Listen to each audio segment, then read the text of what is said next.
sosok Adel Setiawan. Ini merupakan wali murid atau wali siswa yang melaporkan Deddy Mulyadi ke Bareskrim Polri soal kebijakan barak militer. Nah, akhir-akhir ini masih ramai ya Tribuners, kebijakan barak militer ini banyak menuai pro kontra di sejumlah masyarakat.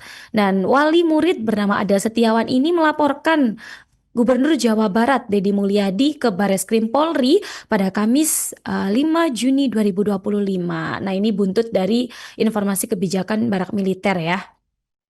Kemudian Adele mengaku Tribuners bahwa laporan itu ia ajukan terkait kebijakan anak-anak yang bermasalah dikirim ke barak militer. Pendapatnya ini terkait kebijakan itu, Dedi ini telah melanggar pasal 76 HUU Perlindungan Anak. Nah, salah satu pasal yang Adele masukkan itu di UU Perlindungan Anak di pasal 76H itu kan jelas-jelas ini ya, jelas-jelas melarang pelibatan anak-anak untuk kegiatan militer begitu. Jadi menurut Adele ini, Deddy Mulyadi ini melaksanakan negara kekuasaan bukan negara hukum. Jadi dia mau semau-mau dia aja gitu. Dan tak hanya ke Bareskrim Polri, Adele ini juga melaporkan sebelumnya ke Komisi Nasional Hak Asasi Manusia pada 8 Mei 2025. Nah, Tribuners, siapa sih sebenarnya Adel Setiawan ini? Jadi Adel Setiawan ini adalah warga Babelan, Kabupaten Bekasi, dan ternyata beliau ini seorang advokat Tribuners, dan ia tergabung dalam firma hukum de facto dan Partners Law Office sebagai managing partner.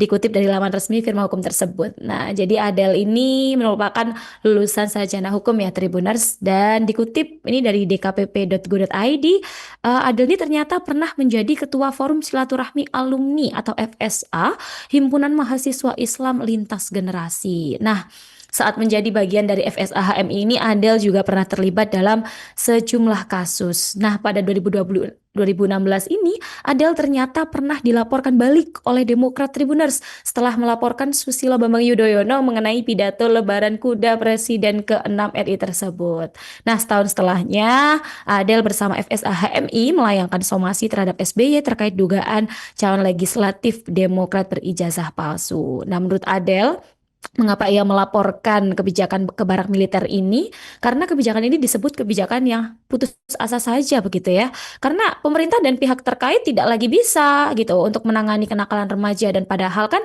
anak-anak bermasalah ini seharusnya mendapatkan bimbingan dari sekolah, orang tua dan pemerintah. Dan Deddy Mulyadi ini alih-alih malah memasukkan anak-anak yang nakal ke barak militer. Download Tribun X sekarang. Menghadirkan lokal menjadi Indonesia.